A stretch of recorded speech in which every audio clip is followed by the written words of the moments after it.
Dito sa Papa Dudut Stories, ikaw ay hindi. Magandang araw po sa inyong lahat, lalong-lalo na sa iyo, Papa Dudut. Isa po ako sa mga libu-libong tagapakinig ng inyong programa. Sumulat ako sa inyo para maibahagi sa lahat ang kwento ng aking buhay at pag-ibig. Sakaling mapili po ninyong i-ere ang aking liham. Siya nga pala, ako po si Daphne, 40 years old na sa ngayon at tubong Naga City. Taong 2001 ako nung una akong makatungtong ng Maynila at 19 lamang ako ng panahon na yon. Napilitan po ako magtrabaho noon dahil mahirap lamang ang buhay ko. At sa awa naman ng Diyos ay napasok ako ng trabaho bilang isang receptionist sa isang apartel sa Maynila. Doon ko nakilala si Al, isang pulis. To make the story short ay naging kami ni Al pero naghiwalay din kami dahil hindi niya nakuha noon ang pagkababae ko.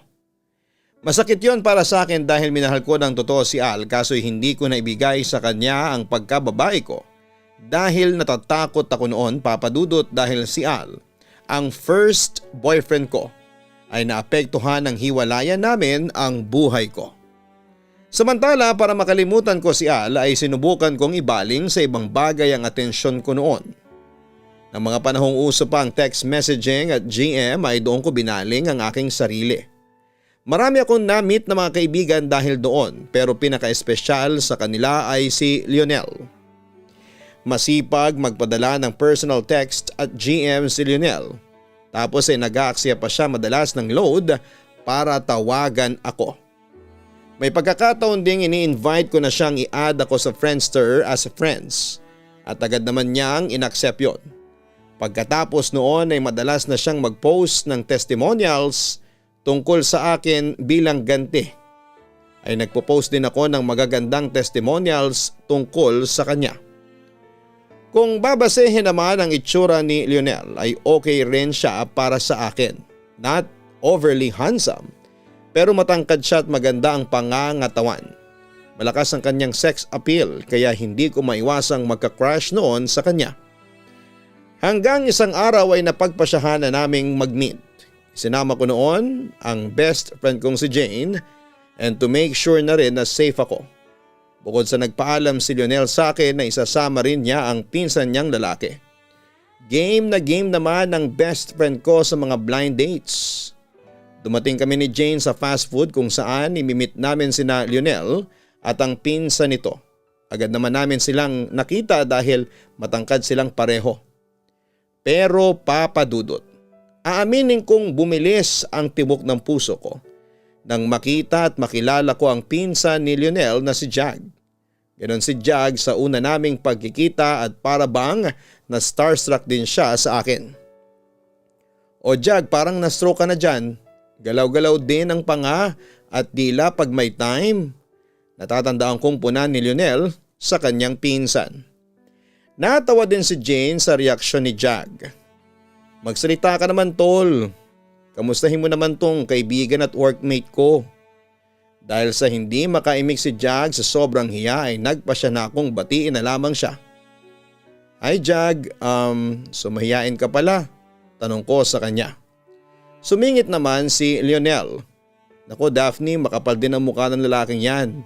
Mas makapal pa yan kesa sa akin eh. Sira ka talaga Lionel. Pabulong na sa wine ni Jag sa pinsan. Bagamat natatawa din po ito. Teka Jag, bakit ka ba natameme dyan? Siguro nabighani ka sa kagandahan ni Daphne no? Usisa ni Jane sa lalaki. Kung makipag-usap siya ay aakalain mo ng close silang dalawa. Anyway Jag, huwag kang magalala, hindi ako suplada, slight lang. Kaya huwag kang ma-intimidate sa akin. Medyo nahihiya akong sabi kay Jag. Huwag ka rin mag-alala Daphne, mabait itong si Jag. Katulad ko ay harmless din yan. Natatawang sabi ni Lionel sa akin na maingay pala sa personal. Talaga? Natatawa kong tanong sa aking textmate. Maniwala ka pagkatapos noon ay bumaling siya sa kanyang pinsan. Oo Jag, patunayan mo nga sa textmate ko na harmless ka. Daphne, nice to meet you. Nahihiyang wika ni Jag sa akin habang nagbablush. O kita mo na? Sabi ko sa inyo harmless yan. Wika ni Lionel sabay tawa ng malakas. O Lionel, harmless nga siya. Pagsang-ayon ko kay Lionel, pagkatapos ay bumaling ulit ako kay Jag. Anyway, nice to meet you too, Jag. Ang sabi ko pa sa kanya. Naging masaya naman ang meet up naming apat. Masayang kasama si Lionel, malakas ang kanyang sense of humor. Bukod sa may itsura din naman siya sa personal. Yun nga lang ay maingay siya para sa aking personality. Samantala si Jag ay tahimik lang. Hindi naman masyadong introvert pero listener at maayos siyang kakwentuhan. Hanggang sa naging magka-vibes na rin kami ni Jag at doon ay nagpalitan na rin kami ng cellphone numbers. Hello? Sino to? Sabi ko sa caller na tumatawag sa akin ng 10 oras ng gabi. Hi Daphne, ako to si Jag. Nahihiyang wika niya sa kabilang linya. Anong ginagawa mo ngayon? Tanong pa niya sa akin. Matutulog na sana ako kaso tumawag ka. Pag-amin ko. Naku, mukhang naistorbo pa kita. Pasensya ka na ha. Tila nahihiyang paumanhin niya sa akin. Naku hindi, ang totoo niyan ay pipilitin ko lang na matulog. Pero hindi talaga ako makatulog ngayon. Kanina kausap ko pala sa phone si Lionel. Wika ko naman kay Jag. Masaya ka ba na nakasama mo kaming magpinsan? Usisa niya sa akin. Oo naman, nag-enjoy ako sa kakulitan ninyong dalawa. Akala ko nga tahimik ka kaso mas maloko ka din pala. Pero mas maingay pa rin ang pinsan mo. Ganun lang talaga ang personality ko, ambivert. Part-time tahimik, part-time makulit. Natatawa niyang inform sa akin. Baka naman na turn off ka na sa akin. Nag-aalala niyang pahabol sa akin. Bakit naman ako mati-turn off? Actually gusto ko nga yun eh. Sabi ko naman sa kanya. Nakahinga naman ng maluwag si Jag sa sinabi ko. Kanina inoobserbahan ko kayo ni Lionel. Mukhang sobrang close kayong dalawa. Well, close nga kami. Kahit na ngayon lang kami nagkita vibes na vibes pa namin ang isa't isa. Ikaw rin mukhang interesting ka, ang sabi ko sa kanya. Kung interesado ka sa akin, pwede rin bang makipagkaibigan sa'yo? Gusto kasi kitang maging kaibigan, Daphne. Nahihiyang pagtatapat niya sa akin. Yun lang pala syempre naman. Gusto ko makipagkaibigan sa'yo. Sige, simula ngayon, friends na tayo. Total magpinsa naman kayo ni Lionel. Ano, okay ba yun sa'yo? Tanong ko sa kanya. Narinig ko naman ang pananabik ni Jag sa kabilang linya. Okay na okay. Thanks ha Daphne. Alam mo masaya ako at nakilala kita. Sana tulad ni Lionel tumibay din sana ang friendship natin. Mataas ang hopes ko na titibay din ang friendship naming dalawa. Sana nga Daphne. Sana nga, ang sabi pa ni Jag sa akin. Papadudot naging textmate ko si Jag kinalaunan at sa katagalan ng pagka-text namin ay unti-unting nahulog ang loob namin sa isa't isa. Hanggang sa isang araw ay bigla na lamang siyang nagparamdam sa akin na para bang gusto niyang manligaw. Manliligaw ka ba sa akin? Diretsang tanong ko kay Jag noong araw na yon. Nakita ko namang namula ang pisngi ni Jag dahil sa sobrang hiya at tanging tango lamang ang sagot niya sa akin. Napapansin ko na kinakabahan ka kanina pa. Bakit? First time mo bang manligaw ha? Usisa ko pa sa kanya. Nahihiyang tumawa naman si Jag sa akin. Tama ka. First time ko ngang manligaw. Halata kasi sa'yo. Pero Jag, curious lang ako ha. Bakit mo naman napagdesisyonan na manligaw sa akin? Dahil ba sa mahal mo ko? O baka naman gusto mo lang ma-experience kung paano manligaw at magka-girlfriend? Seryosong tanong ko sa kanya. Nanligaw ko sa'yo kasi gusto kita. Na mahal kita. Maniwala ka sa akin kaso hindi ko alam kung paano ako didiskarte. Wala akong ideya kung paano ipapakita at ipaparamdam sa'yo na totoo yung espesyal na nararamdaman ko para sa'yo. Pagtatapat niya sa akin. Sige lang Jag, ligawan mo ko ng personal.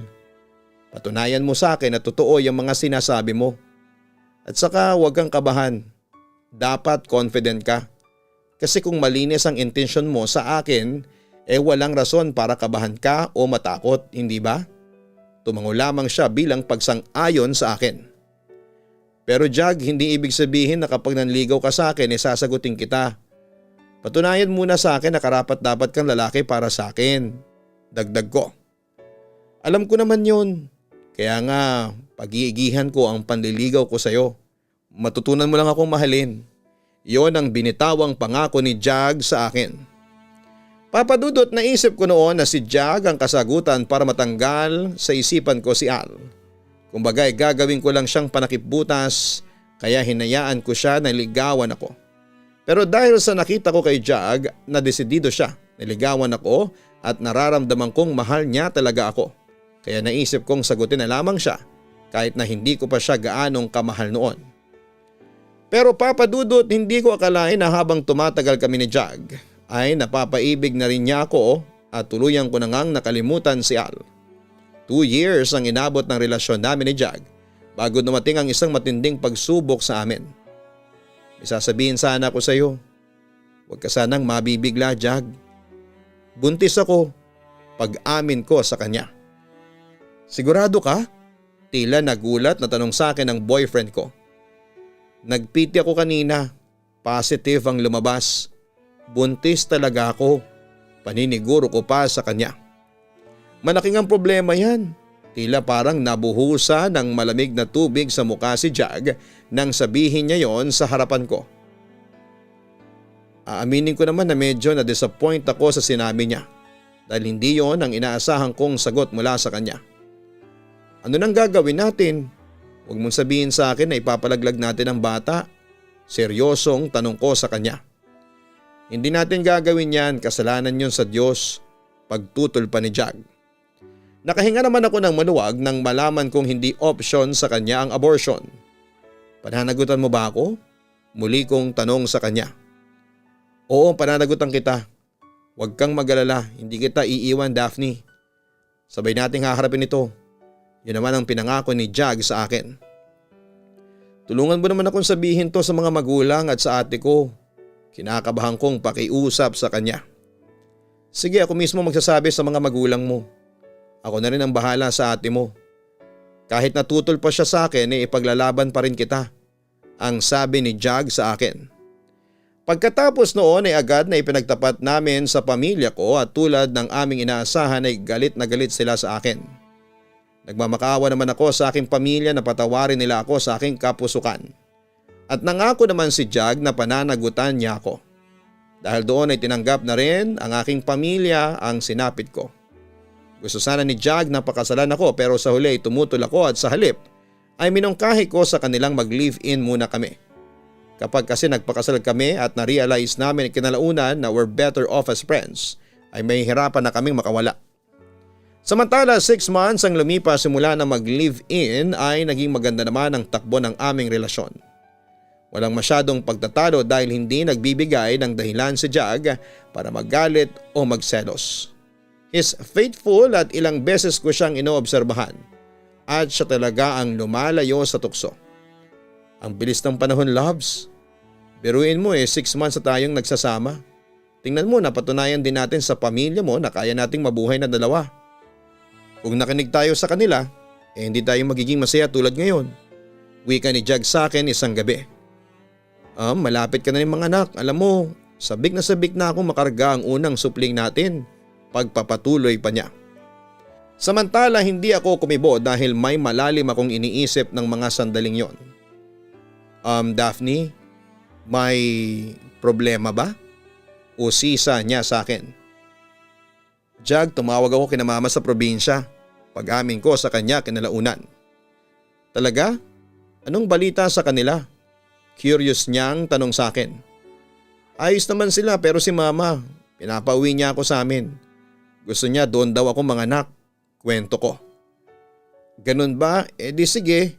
Lumipat na tayo doon. Suhestyon pa ni Jag. Pero paano ang trabaho mo? Huwag mong sasabihin sa akin na mag-resign ka. Question ko. Mag-resign ako kung kinakailangan. Mabilis niyang sagot sa akin. Tumutol naman ako sa sinabi niyang yon. Pero kasi maganda na yung trabaho mo. At saka paano kung hindi ka kaagad makahanap ng trabaho? Paano na ang panganganak ko? Napatingin ng seryoso sa akin si Jack. Anong balak mo?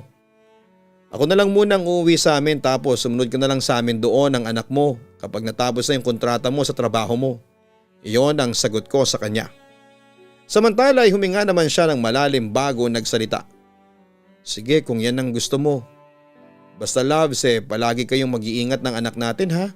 Mag-text ka rin palagi. Oo Jag, pangako. Mag-iingat kami ng anak mo.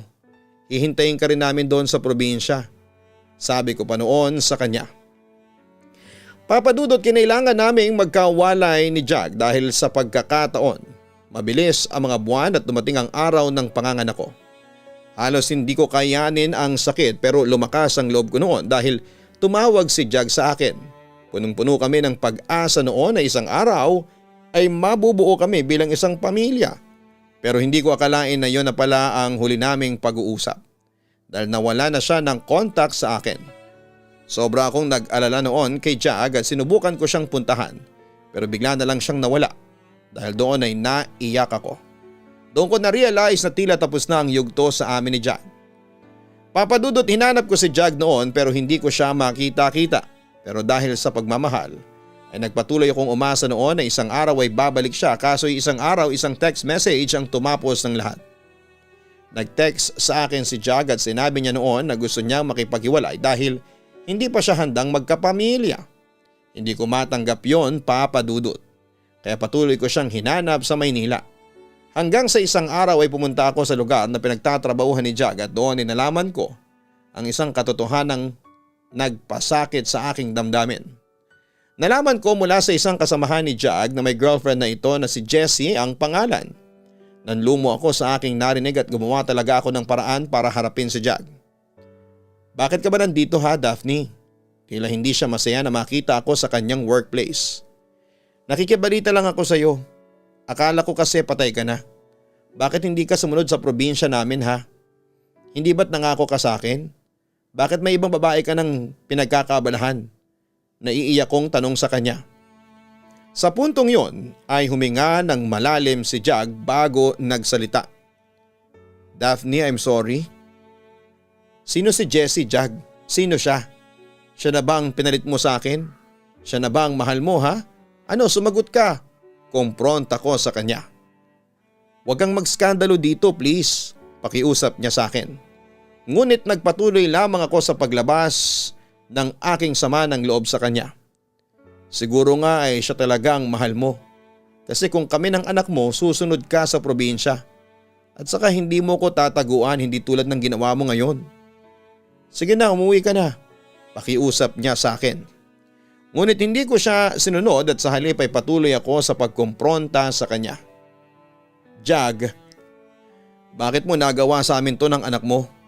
Bakit? Ano bang kasalanan ang nagawa ko sa inyo at ginawa mo sa akin to? Patawarin mo ako, Daphne. Yun lamang ang tanging niyang nasabi sa akin. Noong sinabi mo sa akin sa text noong isang taon na hihiwalayan mo na ako dahil hindi ka pa handang magkapamilya, alam mo ba iyak ako ng iyak noon. Hindi ko matanggap yung ginawa mo sa amin ng anak mo. Tinalikuran mo kami ng walang dahilan. Ang sakit nun, Jag, pag-amin ko sa kanya. Oo, inaamin ko na duwag akong harapin yung responsibilidad ko sa inyo ng anak natin. Hindi pa ako handang maging ama. Yun ang pagtatapat na nagpagulat sa akin. Kung hindi ka pala handa, edi sinabi mo sa akin kaagad na ibulalas ko. Hindi ko nasabi sa iyo kaagad kasi hindi ko alam kung paano ko sasabihin. At saka hindi pa rin ako sigurado kung talaga bang mahal kita. Dagdag pa niya. Kaya pala naghanap ka ng ibang babae? Ganon? Tanong ko sa kanya habang may hinanakit sa puso ko. Sa totoo lang ay nalilito pa rin ako hanggang ngayon eh. Daphne, huwag kang mag-alala. Tutulungan kita sa anak natin. Ngunit hindi pa niya natatapos ang sasabihin nang bigla na akong magsalita para tapusin ang lahat. Wag na, kaya ko nang mag-isa yon, Jag. Ayaw ko nang pagpilitan pa ang sarili ko sa'yo. Alam ko naman kasing hindi mo na ako mahal. Kaya lang kita hinanap ay para malaman lang yung totoo. Sige, gawin mo kung saan ka masaya. Sana ngayong araw na ito ay maghiwalay na lang tayo ng maayos. Yun ang huling sinabi ko sa kanya bago ko umalis sa kanyang pinagtatrabahuhan. Papa Dudut, pagkatapos noon ay sinubukan kong kontakin ang sinasabing babae ni Jag. Pero nang makausap ko siya ay nawala na ako ng pag-asa dahil hindi na raw niya pakakawalan pa si Jag dahil mahal niya ito. Sumuko na ako noon pero puno ng galit ang puso ko. Pero dumating sa buhay ko ang isang lalaki na nagngangalang Alfred. And to make the story short, naging kami at pinakasalan niya ako. Pero sa 5 araw simula nang ikasal kami ay nakaramdam ako ng lungkot at pagsisisi. Kaya isang araw ay isang desisyon noon ang ginawa ko. Oo, Papa Dudut, umalis ako sa poder ng asawa ko at kahit kailan ay hindi na ako nagparamdam sa kanya. Oo, umalis ako nang walang paalam. Umalis ako nang walang matibay na rason para gawin ko yon sa kanya. Nakonsensya ko noon pero sa una lang yon. Nakalimutan ko rin ang asawa ko at hindi na ako nakibalita pa sa kanya. Samantala isang araw ay hindi ko ina-expect na magaganap ang isang pangyayari. Muli kami nagkita ni Jag at nagkataong kasama ko noon ang aming anak. Naging masaya naman si Leia na makita ang kanyang ama samantala nang mapagod at makatulog ang aming anak sa balikat ni Jag ay kinausap ako ng dati kong boyfriend. Patawarin mo ako, Daphne. Kung iniwan ko kayo dati. Alam mo ba, sobra kong pinagsisisihan yun. Na-realize ko na kung gaano kayo kaimportante sa buhay ko. Daphne, ikaw pala ang mahal ko. Maniwala ka sa akin. Sa totoo lang ay matagal ko nang gustong pumunta sa inyo. Pero wala akong lakas ng loob noon. Natatakot kasi ako na baka ipagtabuyan mo lang ako. Pero ngayon ay may lakas na ako ng loob na ipaglaban ko kayo ng anak ko. Mahal na mahal ko kayo ni Leia. Daphne. Iyon ang sinabi sa akin ni Jag na siyang nagpaantig ng aking puso. Tahimik lamang ako noon habang pinagmamasdan ang sinserong reaksyon ni Jag. Yun na rin ang naging pagkakataon ko para suriin ang aking damdamin. Daphne, tanggapin mo lang ako at pinapangako ko sa inyo. Babawi ako sa mga pagkukulang ko sa inyo. Magsimula ulit tayo. Pangungumbinsi pa niya sa akin. Dahil doon ay isang desisyon na ang aking ginawa. Sige Jag, tinatanggap ulit kita. Nagpapasalamat ako sa Diyos kasi nagbalik ka na. Magkasama na tayong dalawa. Nakita ko naman ang labis na katuwaan sa mga mata ni Jag nang marinig niya ang aking desisyon. Magiging isang pamilya na tayo. Payakap nga sa kaisa-isang babaeng binahal ko ng totoo. Papa Dudut, simula noon ay hindi na ako iniwan pa ni Jag. Nagsama na kami sa isang bubong at namuhay bilang isang masayang pamilya. Nangako rin kami sa isa't isa na hindi na maghihiwalay pa ulit at kakalimutan ang lahat ng masasakit na alaala sa buhay namin. Tungkol naman sa asawa kong si Alfred, 3 taon matapos kong hiwalayan siya.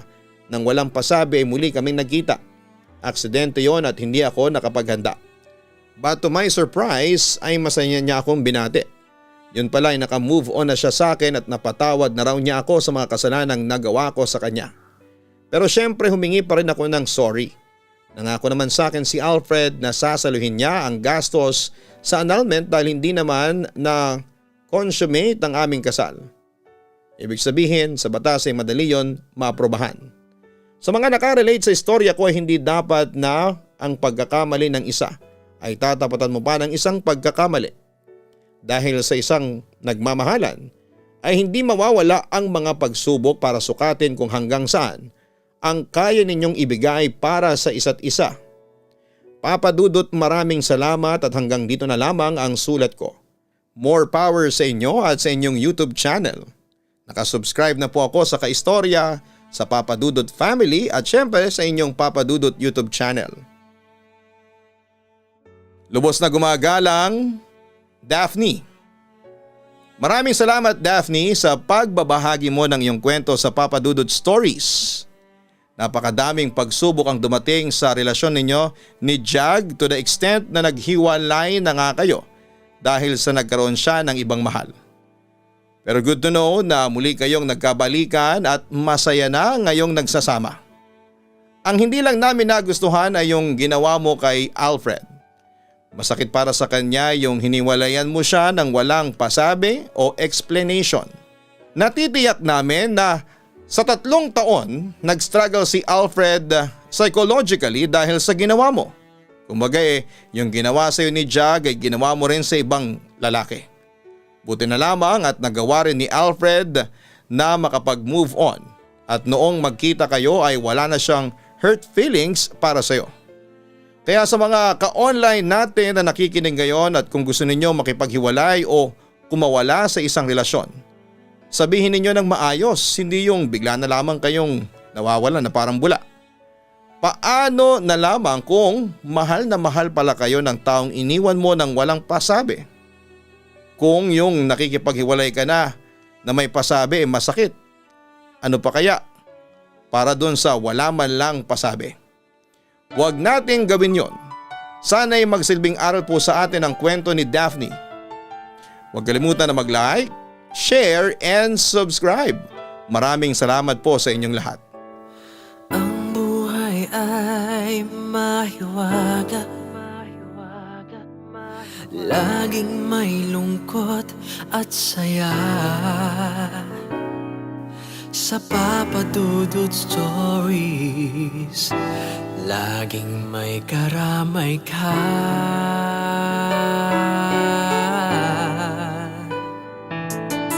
Mga problemang kaibigan, dito ay pakikinggan ka. Sa Papa Dudut Stories, kami ay iyong kasama. Dito sa Papa Dudut Stories, ikaw ay hindi nag-iisa.